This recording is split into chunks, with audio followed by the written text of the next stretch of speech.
Hi guys, Barry from Cod vs Glass here, and I've just recently updated my Nexus 4 to Android 4.4 KitKat, and I firstly realised this doesn't look right. It doesn't look like the Nexus 5. Why are the status bars black? Well, I'm going to show you how you can change that and how you can install the Google Experience Launcher from the Nexus 5. Let's get started.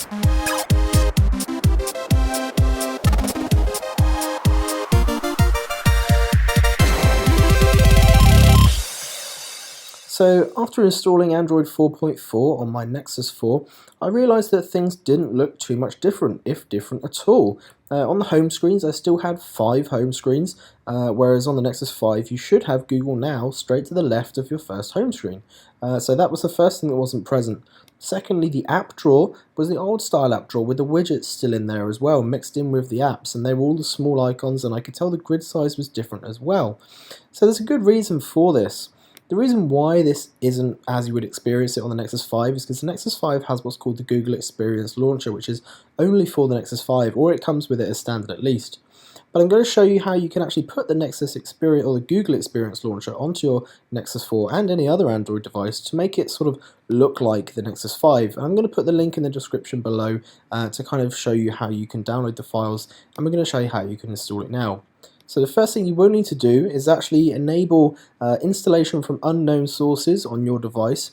This is just simply to say that you can install an application or a piece of software on your phone that isn't from the Google Play Store. Of course, guys, do be careful when doing this because you can accidentally install something you don't want to, but because we know what we're doing today, we're going to allow it.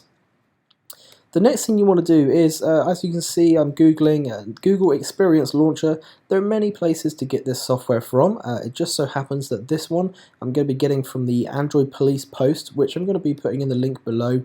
And you can see here, this is just a website that tells you where you can get it. So I'm actually just going to be downloading it from the Android Police Mirror. There's a Mirror 1 and 2.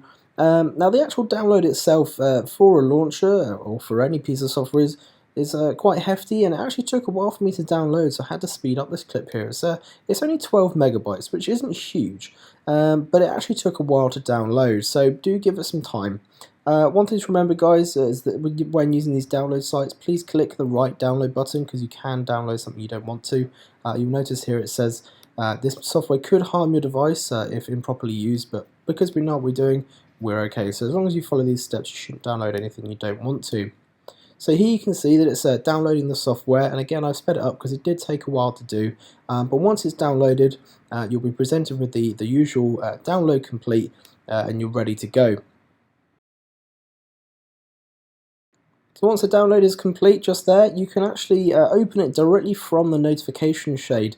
So what I'm going to do is I'm actually just going to click on the download complete icon in the notification shade there, and it's going to say, okay, do I want to install this launcher?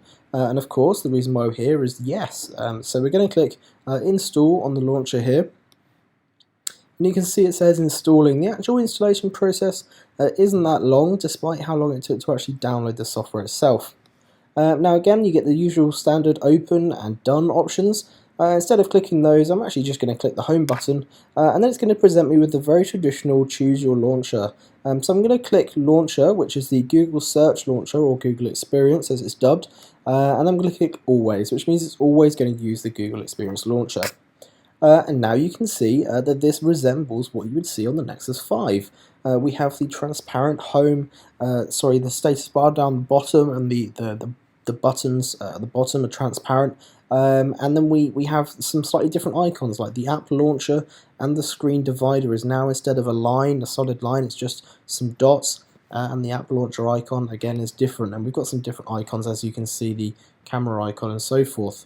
And to the left hand side, the immediate home screen to the left, is Google Now, which is always there ready to go, so it's quite quick that it's easily accessible. And then on the right hand side we have our home screens. Now these have been set up already because I've used them prior to this, but what you will get by default is one home screen, and when you get the option to add widgets, it will then expand them, so you won't actually be left with empty home screens, which is really good. You can now see the app drawer is different. It's got away with the apps and widgets tabs, and the grid is larger, so there's less apps on each screen, and the actual application icons themselves are bigger, which I think is actually a great design choice. Now in terms of actually adding widgets to your home screen, all you do is you hold down on the home screen, you're presented with this page where you can change the wallpaper, you can choose widgets and just go into settings. I'm going to click on widgets now, and I'm just going to add a widget to my home screen, and you can see I get the option to add it to my screens. Now what it's going to do, because I've already got full home screens, it's going to ask me to put it on the left hand side, which I might not want because I actually want it at the start. So to do this, I hold down the screen again, and I long press on the home screen I want, and I can move the actual home screen around itself, which is similar to how you would do it in something like Nova Launcher if you have that experience. And again, you can see it's put Google Now on the far left, and then have my custom home screens to the right, and luckily I don't have any empty home screens, which is a really great feature. Google Now being on the left, as I said, is a very exciting feature because I use it a lot, and I think having it so easily accessible is actually a really good thing. The larger icons in the app drawer again is a great design decision that I really like. So overall, guys, this is going to add the Google Nexus 5 experience to your device. I believe you do have to have Android 4.4 for this to work correctly. So if you've got 4.4, you can download the APK that I put in the description, and you can install this onto your phone. This is Barry from Copper vs Glass, taking a look at the Google Experience Launcher for Android 4.4. See you guys later.